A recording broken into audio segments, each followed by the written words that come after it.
I sat at my interior design studio, reviewing fabric samples for a major client presentation when my phone buzzed. Marcus's text appeared. "I'll be late. Don't call me.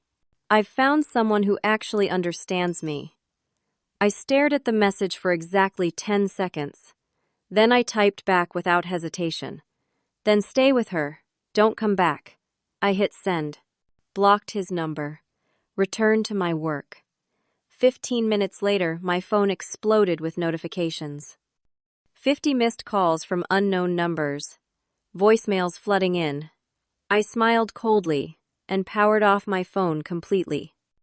The silence in my marriage had been building for 3 years, though I hadn't recognized it as silence back then. I'd called it compromise adjustment partnership. Now I understood it was something else entirely. Slow suffocation. Marcus and I married 5 years ago, after a whirlwind, 2-year courtship.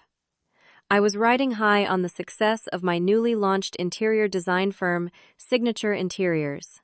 My first major commercial project, a boutique hotel downtown, had just won a design award. I felt unstoppable. Marcus was a corporate consultant, charming and confident, always knowing exactly what to say. When he proposed, it felt like the perfect next chapter. The changes started small. He suggested we merge our finances for simplicity. Made sense, right? Married couples should share everything. Then he offered to be a co-signer on my business accounts just for emergencies.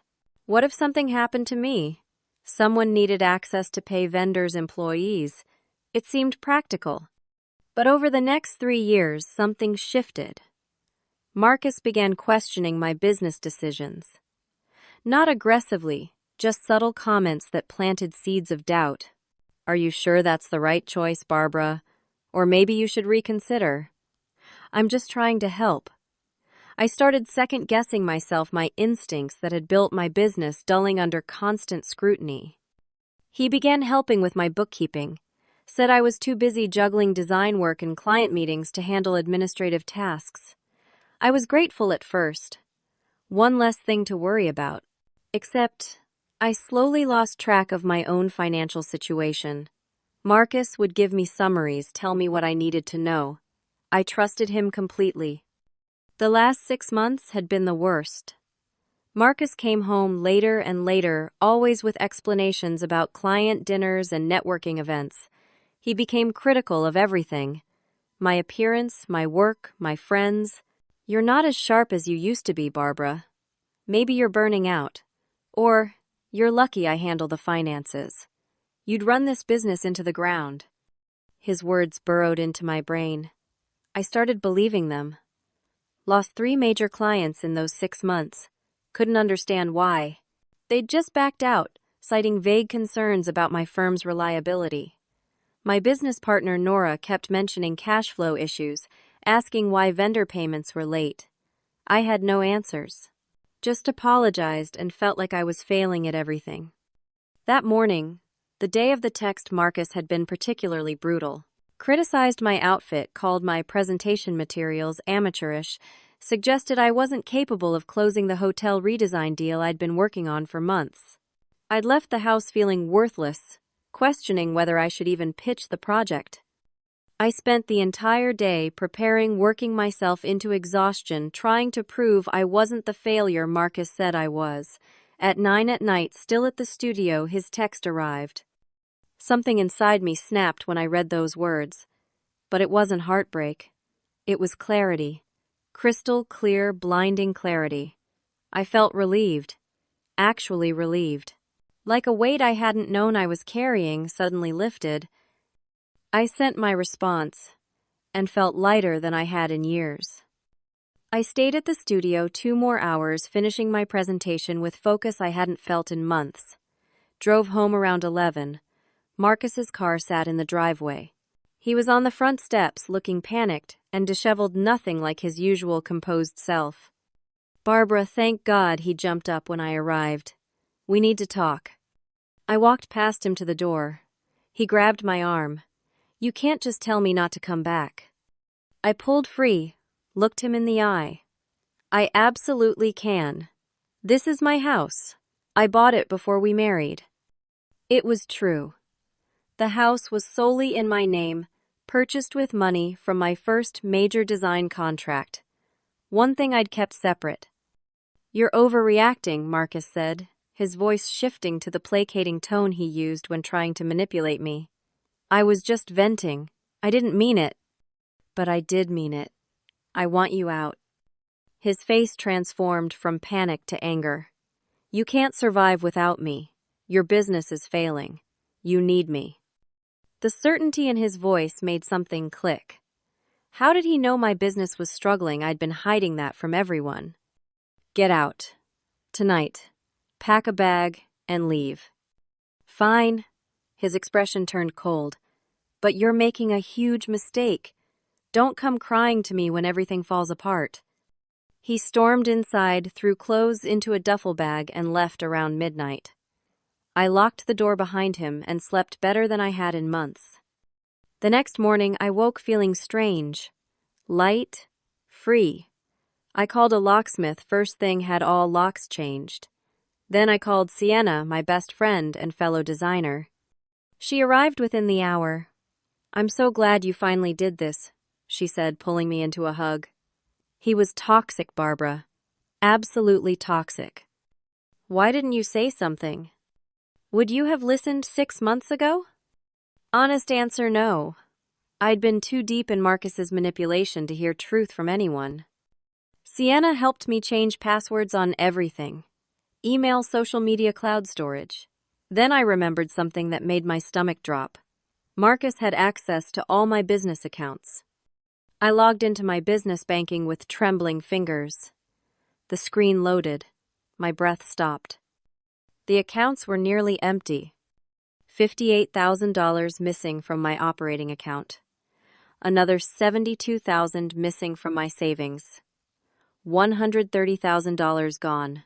Transferred out in small increments over the past 6 months, each one carefully calculated to stay below the threshold that would trigger automatic alerts. I scrolled through the transactions, my heart pounding. Every transfer signed with my digital signature. Marcus had access to that, had been using it. "Oh my God," I whispered. Sienna looked over my shoulder. "Barbara, call the police, right now." But I was seeing everything clearly for the first time. The lost clients weren't my fault. The cash flow problems weren't my incompetence. The struggling business wasn't because I was burning out. Marcus had been stealing from me, systematically, deliberately, sabotaging my business while making me believe I was failing. I called Nora immediately. She confirmed the transfers from her access to the accounts. "This is theft, Barbara. Pure and simple." My hands shook, but not with fear, with rage, cold, clear rage. I'd spent 6 months thinking I was incompetent, losing my confidence, questioning my abilities, when really my husband had been destroying me from the inside out. "We need a lawyer," I said. "Not just any lawyer, the best fraud lawyer in Colorado." Sienna was already searching on her phone. "Catherine Pierce. She's a shark. Specializes in financial fraud and family law." I called Catherine's office. Explained the situation. She agreed to see me that afternoon. Bring everything, she said. Every document, every bank statement, every email. We're going to bury him. As I gathered evidence, my phone kept buzzing. Unknown numbers. I didn't answer. Marcus was panicking, trying to reach me, realizing I'd discovered the theft. Good. Let him panic. Let him feel a fraction of the fear and confusion he'd made me feel for 3 years. I was done being the victim in my own life. Done letting him control the narrative. Done believing his lies about who I was. Marcus had called me incompetent, told me I was lucky he was there to save me from myself. But now I knew the truth. I wasn't failing. I was being sabotaged, and that meant I could fight back. I drove to Catherine's office with a box full of evidence, my spine straight, my mind clear. He'd started this war 3 years ago. I just hadn't known we were fighting. But now I did, and I was going to win. Catherine Pierce's office was all dark wood and floor-to-ceiling windows overlooking downtown Denver. She was in her 50s, silver hair, cut sharp eyes that missed nothing. When I walked in carrying my box of evidence, she gestured to the conference table. "Let's see what we're working with." I spread out bank statements, transaction records, emails. Catherine put on reading glasses and examined everything methodically. After 20 minutes, she looked up. "This is textbook embezzlement. We file a police report immediately, press criminal charges, and file for divorce simultaneously. The theft gives us enormous leverage." "How long until I get the money back?" "Months, possibly over a year. Courts move slowly. But we freeze all his assets today. Does he have accounts you know about?" I provided information on Marcus's personal accounts. Catherine called her paralegal, began drafting emergency motions. Within 2 hours, we'd filed for asset freezes and initiated divorce proceedings. "He's going to fight back," Catherine warned. "They always do. Be prepared for him to get nasty." I thought I understood what that meant. I had no idea. My phone rang that evening. Marcus calling from his brother's phone since I'd blocked his number. I answered on speaker with Catherine listening. "Barbara, we need to talk about this divorce thing. We need to talk about the $130,000 you stole from my business." Silence. Long telling silence. "I didn't steal anything. That was our money. Marital funds." Catherine cut in. "Mr. Reeves, this is Catherine Pierce, Mrs. Reeves's attorney. Those were business operating funds, not marital assets. We've filed a police report for embezzlement and fraud." Marcus hung up. 2 hours later, his lawyer called to negotiate. Catherine shut that down fast. "Your client is a thief. There's nothing to negotiate." The next day, Catherine hired a forensic accountant named Gregory Chen. He was young, brilliant, relentless. Spent 3 days tracking every dollar Marcus had stolen. The money went from my business accounts to a personal account Marcus had hidden from me. From there, large cash withdrawals and transfers to accounts I didn't recognize. Gregory showed me printouts highlighted transactions. "He was funding something expensive," Gregory said. "The spending pattern suggests a separate lifestyle, another residence, possibly another relationship." The betrayal cut deeper. Not just theft, not just abandonment, but a completely separate life I'd known nothing about. Sienna had been helping me pack Marcus's belongings, boxing up his clothes and personal items. In his home office, tucked in the back of a drawer, she found receipts, hotels, expensive restaurants, jewelry stores, and rent payments. Monthly rent to a luxury apartment complex on the other side of the city. "Barbara, look at this."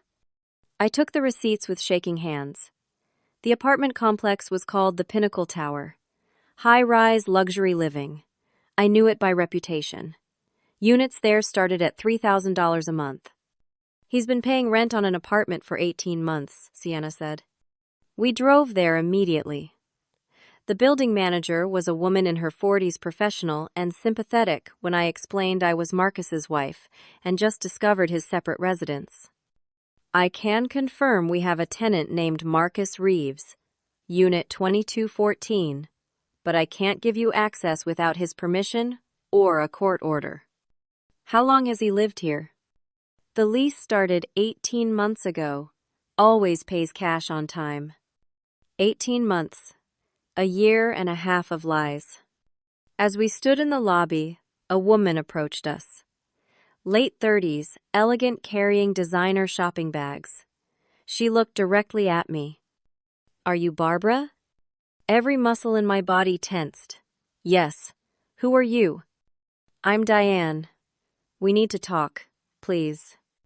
Sienna moved protectively closer, but I held up my hand. "There's a coffee shop down the street." We sat at a corner table. Diane looked exhausted, her elegant appearance cracking to reveal devastation underneath. "Marcus told me he was divorced," she began without preamble. "He said you left him 2 years ago, that he was rebuilding his life in that apartment." The coffee shop felt too bright, too normal for this conversation. We were married until 4 days ago when I told him to leave after his text. I know that now. Diane's hands shook around her coffee cup. After your text, he came to my apartment panicking. I saw messages on his phone, started searching online. Found your business website photos of you two together from last year at some charity event. How long have you been seeing him? 8 months. He moved into the Pinnacle and told me it was his fresh start after his painful divorce. I believed everything. I helped him furnish the place, used about $40,000 of my savings. The number hit me like a fist. He stole over $100,000 from my business. Diane covered her face with her hands. After a moment, she looked up, mascara smudged. There's more. Yesterday I went to the apartment. I have a key. Found his laptop, open emails he'd forgotten to close. She pulled out her phone, showed me screenshots, credit card statements, receipts, messages to 2 other women. One named Colette, one named Shannon. He wasn't just seeing me, Diane said. There were at least 2 others. Maybe more. He was running multiple relationships, telling each woman she was the only one. Sienna leaned forward. He's a con artist. Diane nodded miserably. I think he's done this before. Some of the old emails referenced previous relationships, mentioned other cities. I think this is what he does. Finds successful women, bleeds them dry, moves on. My mind reeled. Everything about our relationship replayed through a new lens. How Marcus had pursued me so aggressively right when my business was taking off. How charming he'd been. How perfect. How quickly he'd pushed for marriage. How smoothly he'd gained access to my finances. I hadn't been a wife. I'd been a target. A mark in a long-running con. We need to go to the police with this, I said. All of us. I found Colette's contact information in the emails, Diane said. I called her this morning. She's willing to meet. 24 hours later, we sat in Catherine's office. Me, Diane, Colette, Sienna, and Catherine. Colette was 28, a dental hygienist, sweet-faced and traumatized. Marcus had told her he was a wealthy entrepreneur. She'd invested $60,000 in his startup company that never existed. Catherine listened to all 3 stories, taking detailed notes. When we finished, she sat back. This isn't just embezzlement anymore. This is systematic fraud, possibly wire fraud, if he used electronic communications to facilitate the scams. We're talking federal crimes. What do we do? I asked. We go to the FBI. The next 3 days were a blur of evidence gathering. Bank records, emails, texts, photos, receipts. Gregory created a comprehensive timeline spanning 5 years. Marcus had stolen approximately $340,000 from various women. My business funds, Diane's savings, Colette's investment credit cards, opened in Diane's name, fraudulent loans. It was meticulous, calculated, professional. Agent Williams from the FBI White-Collar Crime Division took our case. She was in her 40s, experienced, tough, but kind. This is one of the clearest cases of romance fraud I've seen, she said, reviewing our evidence. He's facing serious federal charges, multiple counts. How long until he's arrested? We need to build this carefully. Maybe a few weeks. Don't tip him off. Let him think he's gotten away with it. But Marcus wasn't stupid. 2 days later, he called me from yet another unknown number. I answered on speaker with Catherine present. You think you're so smart, Barbara. You have no idea what you've done. I've done what I should have done 3 years ago. Exposed you for what you are. I have information that will destroy you. Things about your business that would ruin your reputation forever. My blood went cold. What are you talking about? Remember the Johnson project 3 years ago, the one where they sued you for breach of contract? I remembered. A wealthy client claimed I'd used substandard materials. The lawsuit was settled out of court for $75,000. It had nearly destroyed my business back then, right when Marcus and I were engaged. What about it? I have proof you actually did use cheap materials. that you forged invoices, committed fraud, documents with your signature. That's not true. The settlement was to avoid legal costs, not because I was guilty. Doesn't matter what's true. I have documents that say otherwise. If these surface, you'll lose your license, your business, everything. The line went dead. I looked at Catherine. He's forged evidence, created fake documents to blackmail me. We can't prove they're fake until we see them. This complicates things. That night, my biggest potential client called. The hotel redesign project I'd been working on for months. They'd received an anonymous tip about the Johnson lawsuit. Wanted to pause contract discussions until they investigated my background. I tried to explain, but they were firm. We need to protect our brand, Miss Reeves. I'm sure you understand. I hung up and put my head in my hands. Everything I'd worked for was crumbling. Marcus was destroying me from a distance, just like he promised. The next evening, Nora came to my house looking guilty and scared. Barbara, I need to tell you something. I should have told you months ago. What? 6 months ago, Marcus approached me privately. Offered me money to give him information about your clients, projects, confidential business details. I stared at her. And did you? No, God, no. I told him to go to hell. But I should have told you immediately. I just didn't want to believe your husband would sabotage you. Now, knowing everything, I realize he absolutely would. A memory surfaced. The 3 clients we lost 6 months ago. Marcus knew about all of them. I'd mentioned them at dinner. He called them, didn't he? Told them something that made them back out. Before I could answer, my phone rang. Unknown number. I answered on speaker. Mrs. Reeves. This is Thomas Johnson. We spoke 3 years ago regarding the lawsuit. My heart stopped. Mr. Johnson. I received disturbing documents today, allegedly from you, admitting to fraud on our project. He paused. But Mrs. Reeves, these documents are obviously forged. The signatures don't match your actual signature. The dates are wrong. The invoice numbers don't exist in any record-keeping system. I didn't send those documents. I know. Your husband's email address was in the file metadata. He's trying to frame you. Why are you telling me this? Because 3 years ago I was angry about cost overruns and looking for someone to blame. The lawsuit was unfair. You did quality work. I've regretted it ever since. I'm not going to let him use my mistake to destroy you now. I'm sending everything to your lawyer. Press charges for this, too. After he hung up, I sat in stunned silence. Marcus had tried to destroy me and it backfired. But the attempt itself showed how far he'd go, how dangerous he was. If Marcus was willing to commit more crimes to punish me, what else might he do? The FBI was closing in on Marcus, building their case with meticulous care. Agent Williams kept me updated every few days. They had enough evidence for multiple federal charges: wire fraud, identity theft, embezzlement, forgery. Marcus was looking at serious prison time. Then he vanished.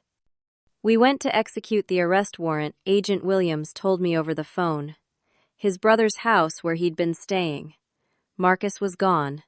Brother claims he doesn't know where. How did he know you were coming? Someone must have tipped him off. We're investigating. A fugitive Marcus was a terrifying Marcus. Within hours, threatening texts started flooding my phone from burner numbers. You'll regret this. I'll make sure you lose everything. This isn't over. I reported them to the police, to the FBI. But Marcus was in the wind, and text messages were untraceable. 2 days later, my mother Ruth called, her voice shaking. Sweetheart, someone broke into my house last night. I drove to her place immediately, 40 minutes through Denver traffic that felt like hours. Ruth lived in a small ranch house in the suburbs. Police were already there taking her statement. The break-in was strange. Nothing valuable taken. TV still there, jewelry untouched. But Ruth's home office was completely ransacked. "What were they looking for?" the officer asked. Ruth and I exchanged glances. She'd been keeping copies of all my legal documents as backup. In case something happened to me, someone else would have the evidence. "They took my filing cabinet," Ruth said quietly. "The whole thing. Just carried it out." The filing cabinet, containing every piece of evidence against Marcus. Catherine was furious when I called. "Do you have digital copies?" "Yes, everything's backed up to the cloud." "Good. But he has the physical documents now. He can destroy them or create doctored versions. Physical evidence carries more weight in court." My business situation worsened daily. 2 more clients canceled contracts. Anonymous reviews appeared online claiming I was under FBI investigation for fraud. I wasn't. Marcus was. But the damage to my reputation was catastrophic. Vendors stopped working with me. Material suppliers demanded cash up front. I was being blacklisted throughout the industry. Nora came to my office looking stressed. "Barbara, I love you, but I can't afford to go down with this ship. I need to protect my own future." "You're leaving the partnership." "I need time to think.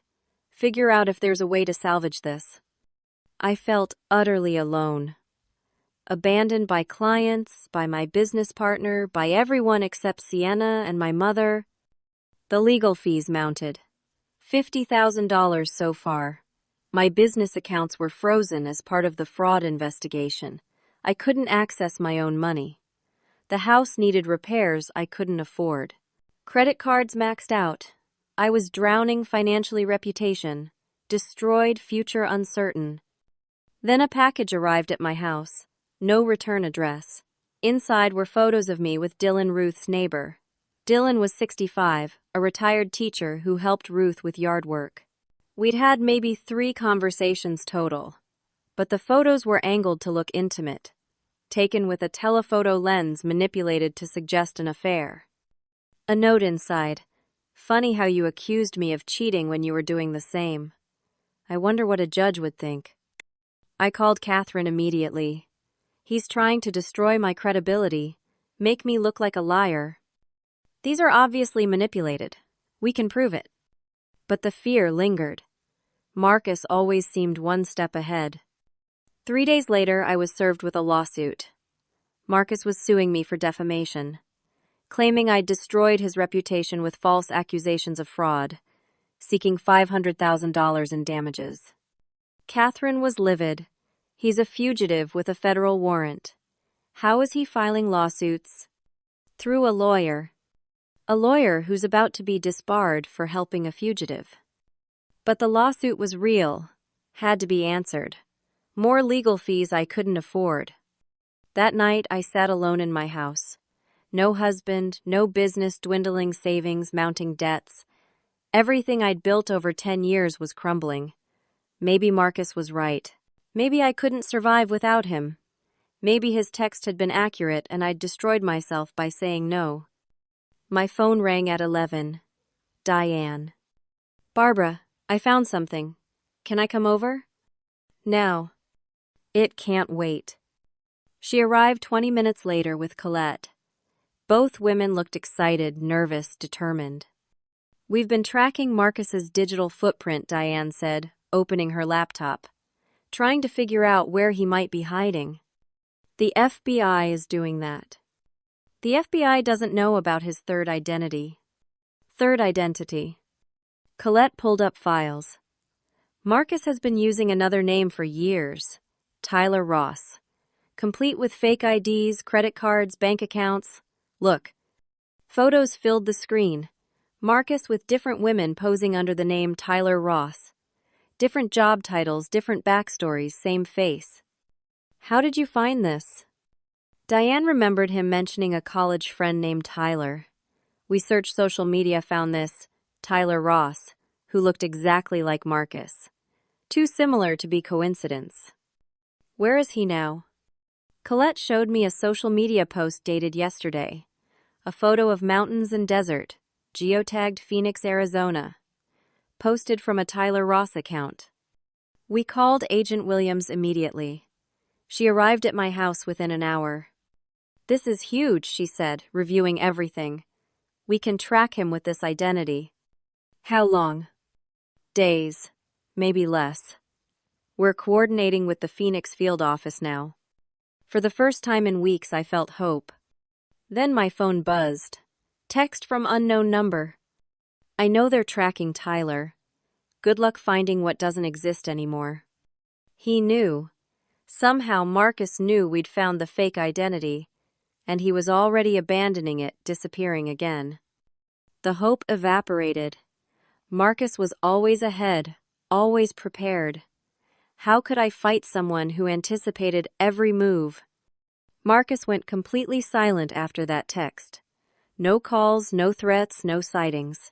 But the attacks continued. My car was vandalized in my own driveway, all 4 tires slashed. My studio window was smashed during the night. Someone filed a false complaint with the IRS, claiming I'd evaded taxes, triggering an audit I didn't have time or money to deal with. I was being systematically destroyed while Marcus remained invisible. Then Ruth called, her voice strange. "Barbara, I need to tell you something. About a gift." "Mom, I can't think about gifts right now." "Just listen. Before Marcus left, before everything happened, I was planning to give you something for your birthday next month. Marcus called me 3 weeks ago, said he was planning a surprise, asked if I'd help." My skin prickled. "Help how?" "He wanted me to give you a special gift from both of you. Said he'd already bought it, had it wrapped. Asked me to keep it at my place and give it to you on your birthday." "Where is this gift?" "In my closet. With everything happening, I forgot about it." "Mom, open it right now. Video call me." Ruth set up her phone, went to her closet, pulled out an elegant wrapped box. She opened it carefully on camera. Inside was a beautiful leather journal. "A journal," I said, confused. Ruth opened it. Her face went completely white. "Barbara! Oh, God. What is it?" Ruth started reading aloud, her voice shaking. The journal was filled with handwritten entries, in my handwriting. Or what looked exactly like my handwriting. Entries describing fraudulent business deals, bribing inspectors, using cheap materials while charging for premium, falsifying client invoices. A complete confession to crimes I'd never committed. "He forged my handwriting," I whispered. "Practiced it until he could replicate it perfectly." "Why would he make this?" "Insurance. He was going to use it if I ever left him or discovered the theft. Blackmail material." Catherine was horrified when I showed her the journal. "This is sophisticated psychological warfare. He practiced your handwriting, created documented confessions, planned to use them to control you." "But why have my mother give it to me?" "If your mother gives it to you on your birthday, it establishes the journal existed before the divorce, before the investigations. Makes it look authentic. He probably planned to photograph it first, create copies, then send them to authorities. The original would be in your mother's possession, making you look guilty." The calculation, the long-term planning, was terrifying. Agent Williams had an idea. "Let's use this. Marcus doesn't know we have the journal. Let's tell him we found it, that we're using it as evidence against you. You want to make him think I'm being charged." "Exactly. He'll come out of hiding to watch you fall. Then we grab him." It was risky. It meant destroying my reputation, further letting the world think I was a criminal. But it might be the only way to catch Marcus. I agreed. Catherine issued a press release. Interior designer Barbara Reeves, under investigation for fraud, following discovery of incriminating journal. Local news picked it up.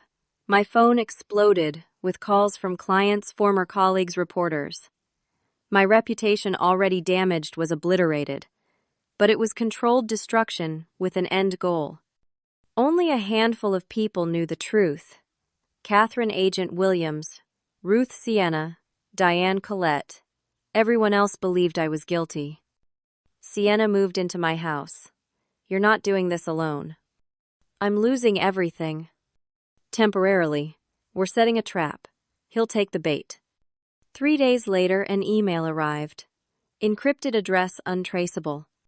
I warned you. Now you're finally getting what you deserve. Enjoy prison. Marcus had taken the bait.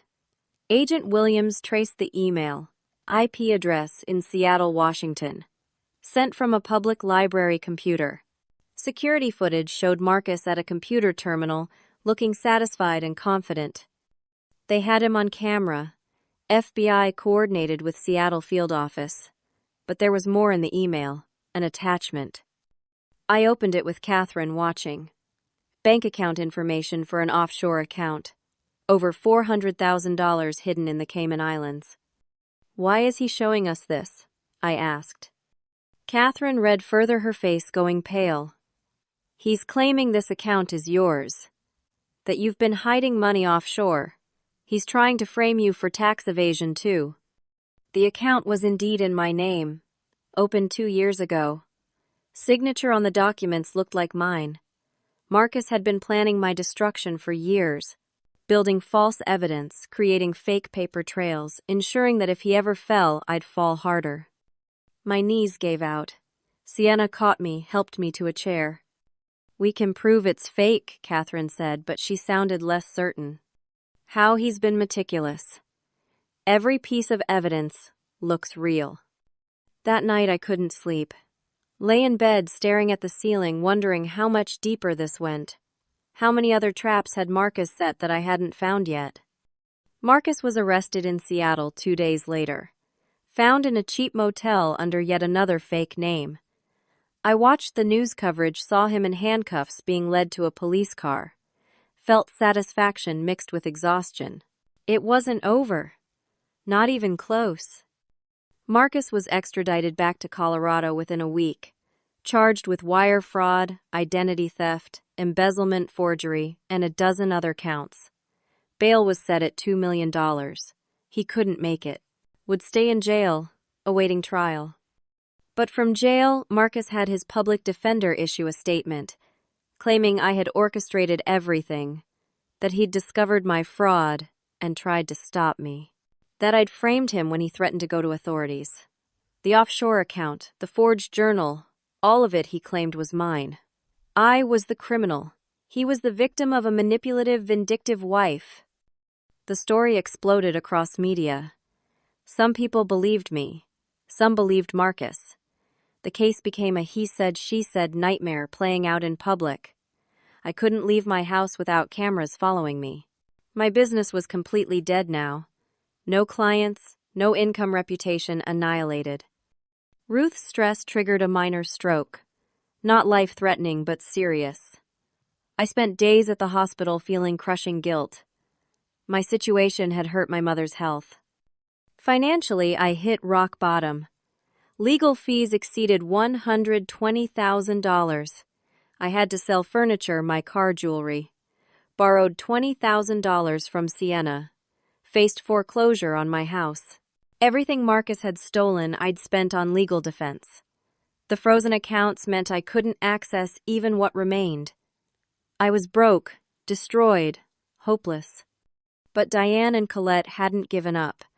They visited me at the hospital while I sat with Ruth. We've been investigating Marcus's past, Diane said quietly, before he met you. Investigating what? Colette opened her laptop, carefully mindful of the hospital setting. We found 4 other women, going back 10 years. She showed me photos, news articles, social media posts, 4 different women in 4 different cities, all successful. All claimed they'd been defrauded by a man matching Marcus's description. Different names each time, but the same face, the same methods. He's been doing this for a decade, Diane said. These women never connected because he used different identities in different states. We contacted all of them. They're willing to testify. They want justice too. Catherine incorporated this into the case immediately. With 8 victims over 10 years, Marcus couldn't claim I'd orchestrated everything. The pattern was undeniable.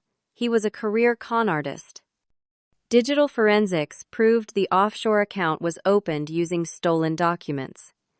The ink in the forged journal was only weeks old, not years. Every piece of false evidence Marcus created was systematically debunked. The preliminary hearing arrived. I sat in the courtroom looking thin and exhausted but determined. Marcus was brought in wearing an orange jumpsuit, looking haggard and angry. The prosecutor presented evidence for 3 hours. 8 victims, 10 years, over $1 million stolen, multiple fake identities, forged documents, psychological abuse. It was overwhelming, irrefutable. The defense had nothing. The judge reviewed everything, then looked at Marcus with open disgust. "Mr. Reeves, if that's even your real name, I'm denying bail. You're a flight risk and a clear danger to any woman you encounter. You'll await trial in custody." Then the judge looked at me. "Mrs. Reeves, I want to state clearly for the record you are a victim here. The charges against you are dismissed. You've been subjected to a calculated long-term campaign of fraud and abuse. I'm sorry for what you've endured." I burst into tears. Ruth squeezed my hand. The legal nightmare was over for me. But as we left the courthouse, I looked at the ruins of my life. Vindicated, but broke. Innocent, but destroyed. Free, but starting from absolute zero. How was this winning? Marcus's trial was set for 3 months later. The prosecutor was confident. 8 victims testifying, mountains of evidence. Clear pattern of fraud spanning a decade. Marcus would spend years in prison. But those 3 months were agony for me. Legal bills kept coming even after the criminal charges against me were dropped. The IRS audit continued. My business was dead, clients gone, reputation shot, even with vindication. The trial itself lasted 3 weeks. I testified, as did the other 7 women. We each told our stories: the manipulation, the theft, the systematic destruction of our lives and confidence. Marcus sat stone, faced through it all, showing no remorse. The jury deliberated for 4 hours, guilty on all counts. 28 counts total. Sentencing came 2 weeks later. The judge was harsh. "Mr. Reeves, you are a predator. You've destroyed lives without conscience. I'm sentencing you to 12 years in federal prison, followed by 5 years probation. You'll also pay full restitution to all victims, over $1 million. Marcus was led away.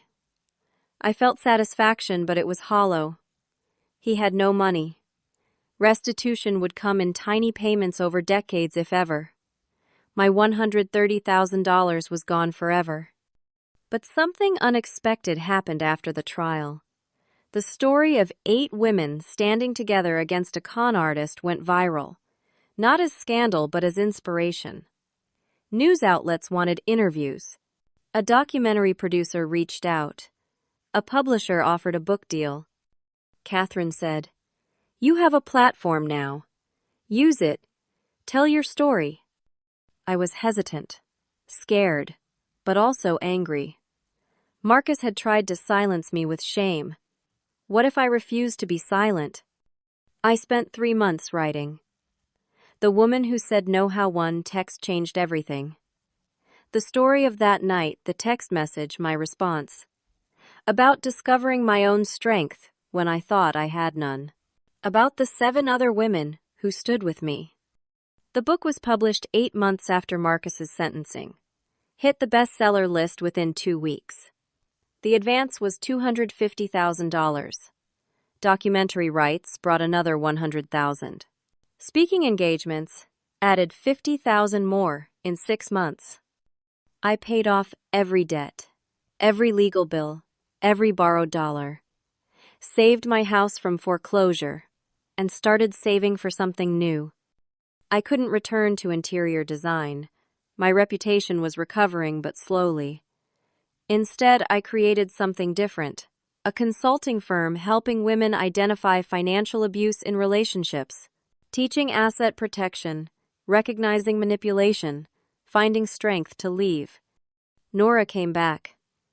I'm sorry I doubted you. Can I help? We became partners again, but in something bigger than interior design. Something that gave meaning to all the pain. The 8 women stayed close, met quarterly, supported each other through continued healing. Started a foundation called the Clarity Project, funded by my book, Proceeds and Donations. Providing legal help, financial advice, emotional support to women leaving abusive relationships. Ruth recovered fully from her stroke, moved in with me. I like having you here, I admitted one evening. I like being here. You saved us both, you know. Ruth started painting something she'd always wanted to try. Her art was beautiful, sold well at local galleries. Both of us had found new versions of ourselves in the aftermath of destruction. The documentary titled 50 Missed Calls premiered at film festivals, won awards, brought even more attention to financial abuse. I became an advocate, testifying before state legislatures about stronger fraud protections, consulting with banks on identifying suspicious account activity. My voice mattered now in ways it never had before. I renovated my house room by room, erasing every trace of Marcus.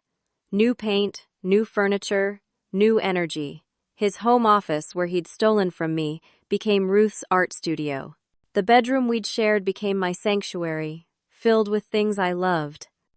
Every corner now reflected my true self. One year, after Marcus's text, I hosted a dinner. Invited all 8 women, plus Sienna, Nora, Catherine, even Agent Williams. We gathered around my dining room table. I raised a glass. 1 year ago tonight, my husband sent me a text. He'd found someone who understood him, someone better than me. The women listened, some holding hands. I told him not to come back. 15 minutes later, 50 missed calls. He panicked because he realized I wasn't going to fall apart without him. Smiles around the table. He was right about one thing. I did understand him finally. I understood he was a liar, a thief, a manipulator. What he didn't understand was that I was stronger than he ever imagined. To strength, Diane said. To truth, Colette added. To freedom, Ruth finished. We raised our glasses together. He tried to destroy all of us, I said. Instead, he showed us who we really are. Survivors, fighters, women who refused to be broken. Late that night, after everyone left, I sat on my porch. The Denver sky was clear, stars brilliant. I thought about that text message 1 year ago. How reading those words felt like the end of everything. How telling him not to come back felt like jumping off a cliff. But it wasn't an ending. It was the beginning of becoming the woman I was always meant to be. Marcus had wanted me to fall apart. Instead, I'd discovered I was built stronger than either of us knew. The trial had revealed Marcus's real name, Marcus Anthony Berkowitz. He'd been running cons under various names since he was 22. 12 years of destroying women's lives. My case finally stopped him. In prison, Marcus sent me one letter. I almost threw it away, unread. But curiosity won. Barbara, I hope you're satisfied. You destroyed my life. Everything I worked for, gone. I'll be an old man when I get out. Was it worth it? Was revenge worth ruining me? I read it twice, then wrote back. Only once. Marcus, I didn't ruin you. I stopped you from ruining anyone else. And it wasn't revenge. It was justice. There's a difference. The life you built was made of lies and stolen money. It deserved to be destroyed. I hope you spend the next 12 years learning the difference between love and manipulation. Though I doubt you will. I never heard from him again. 6 months after Marcus's sentencing, my life looked nothing like it had during those dark days after his text. I'd rebuilt everything from scratch. but this time on a foundation of truth instead of lies. The book continued selling steadily. Foreign publishers bought translation rights. The documentary won awards at major festivals, aired on a streaming platform, reached millions of viewers. My story resonated with women everywhere who'd experienced manipulation and found the courage to leave. My consulting firm grew beyond anything I'd imagined. We had 5 employees now, all women who'd survived financial abuse themselves. We consulted with corporations about protecting employees, worked with banks to flag suspicious transactions, trained law enforcement on recognizing fraud patterns. The work was meaningful in ways interior design never had been. Every woman we helped felt like honoring my own painful journey. Financially, I was more secure than ever.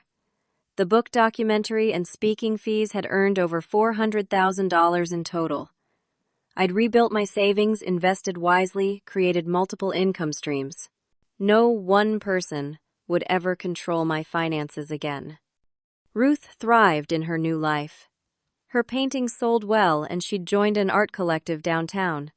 She dated occasionally, enjoying companionship without commitment. We'd both learned to build lives that fulfilled us independently. Diane had gone back to school, earned her MBA, started her own investment firm helping women manage money safely. Colette used her restitution money to open a dental practice. The 3 of us remained close friends, speaking weekly, supporting each other through continued healing. The 8 women from Marcus's past stayed connected through the Clarity Project. We'd helped over 300 women leave abusive relationships in the first year alone. Provided legal representation, financial education, emotional support. It gave profound meaning to our collective pain. My house was completely transformed. Every room reflected joy, peace, authenticity. The kitchen, where Marcus had criticized my cooking, was now my favorite space, filled with light and plants. The bedroom was my sanctuary, decorated exactly how I wanted.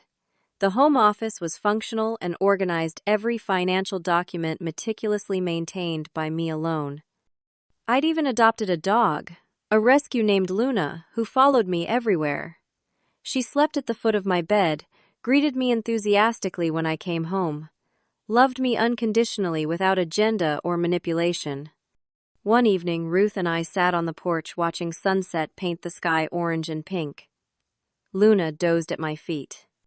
"Do you ever regret it?" Ruth asked. "Telling him not to come back?" I considered the question seriously, not for 1 second. That text message was the best thing that ever happened to me. It forced me to see the truth, forced me to choose myself. "You're different now. Stronger. I'm more myself now. The woman I was during that marriage, that wasn't really me. That was who I thought I needed to be to keep him happy.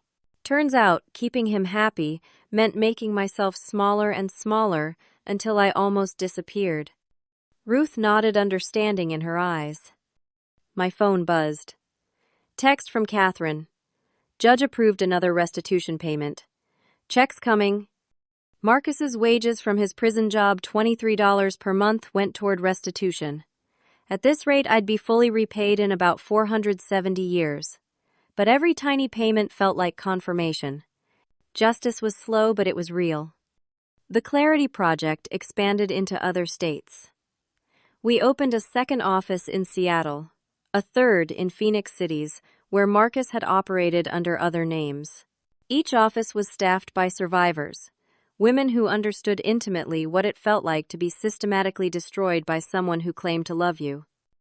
A year and a half after that text, I was invited to speak at a national conference on financial fraud.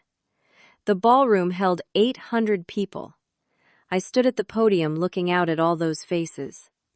18 months ago, I began. My husband sent me a text. It said he'd found someone who actually understood him. Someone better than me. I could have fallen apart.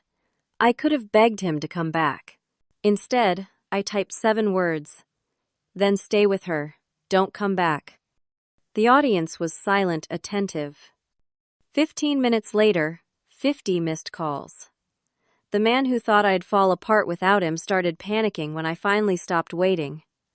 That's when I understood something crucial. Abusers need you to believe you're weak. They need you to think you can't survive without them. Because the moment you realize you're strong enough to leave, their power evaporates. I told my story. The theft, the manipulation, the systematic destruction of my confidence. The moment of clarity when I said no. The long fight for justice. The rebuilding. Here's what I learned, I said, reaching the conclusion. The cruelest words someone speaks to you can become the greatest gift if they force you to see truth. Marcus told me he found someone who understood him. He was right. I finally understood exactly what he was, and that understanding set me free. Standing ovation. 800 people on their feet. Some crying, some nodding, all understanding. After the speech, a young woman approached me. Maybe 25, nervous. My boyfriend controls all my money, she whispered. He says I'm bad with finances, that I need him to handle everything. I recognized that story. Lived that story. How long have you been together? 2 years. And before him, were you bad with money? She thought about it. No. I had a good job, paid my bills on time, had savings. Then you're not bad with money. He's isolating you financially to make you dependent. That's abuse. I gave her my card, connected her with the Clarity Project's resources. Watched her walk away looking thoughtful instead of defeated. That's what this was all about. Breaking the cycle. Helping women see truth before they lost years of their lives like I had. 2 years after Marcus's text, my mother gave me a gift for my birthday. A small painting she'd created. It showed a woman standing on a cliff edge at sunrise. Arms spread wide, face turned toward the light. That's you, Ruth said. The morning after you told him not to come back. Standing on the edge of everything unknown, but choosing to face it anyway. I hung the painting in my bedroom where I could see it every morning. A reminder that courage isn't the absence of fear. It's choosing truth even when you're terrified. The text message that started everything was still saved on my phone. I kept it not as a wound but as proof. Proof that the worst moment of your life can become the beginning of your best life. Proof that saying no to what hurts you creates space for what heals you. I've found someone who actually understands me. Looking back, I was grateful Marcus sent that text, because it forced me to find someone who understood me too, myself, and she was incredible. Strong, capable, independent, worthy. Everything Marcus tried to convince me I wasn't. The irony was perfect. He'd thought telling me he found someone better would destroy me. Instead, it helped me find the best version of myself. 3 years after the text, the Clarity Project helped its 1,000th woman leave a financially abusive relationship. We celebrated at the office with cake and champagne. All the women who worked there, all survivors themselves, understood what that number meant.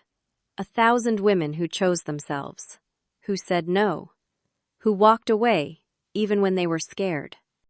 1,000 women who'd found their own strength. My business partner Nora raised her glass. To Barbara, who showed us all what's possible when you refuse to stay small. I looked around the office at these remarkable women. Diane managing our investment education program. Colette leading our financial literacy workshops. Sienna, who joined us to handle design and branding. Ruth, who volunteered teaching art therapy classes. To all of us I corrected. We did this together. That night, I sat at my kitchen table with Luna's head on my lap, reviewing our foundation's annual report. We'd helped 1,000 women, provided $250,000 in legal aid, taught 5,000 women about financial safety, changed laws in 3 states. All because one man sent a cruel text, and I finally said no. I opened my laptop, started writing another chapter for my second book. This one about healing, rebuilding, thriving after abuse. About finding luxury and peace, and freedom in truth and self-worth in choosing yourself every single day. The words flowed easily now. I'd found my voice and it was strong and clear and unafraid. My phone buzzed. Message from Catherine. Good news. Marcus's parole hearing was denied. He'll serve the full 12 years. I felt nothing. No satisfaction, no anger, no fear. Marcus had become irrelevant to my life. A footnote in my story, not the author of it. I was the author now, writing my own narrative, creating my own future, building a life so authentic and solid that no one could ever take it from me. That text message 3 years ago had said, I wasn't enough, that someone else understood him better, that he was leaving me behind. But really, he'd done me the greatest favor of my life. He'd shown me that I didn't need him, didn't need anyone to complete me or validate me or give me worth. I already had everything I needed. I just had to choose to see it. And once I did, once I finally understood my own value, my life transformed into something more beautiful than I'd ever imagined possible. Freedom, luxury, self-worth, not from designer clothes or expensive cars or someone else's approval, but from knowing deeply and unshakably that I was enough exactly as I was. Marcus thought his text would break me. Instead, it was the key that unlocked the cage I'd been living in. A cage I hadn't even known was there until the door swung open. And I walked out into sunlight, into truth, into a life that was completely authentically mine. That's what thriving looks like.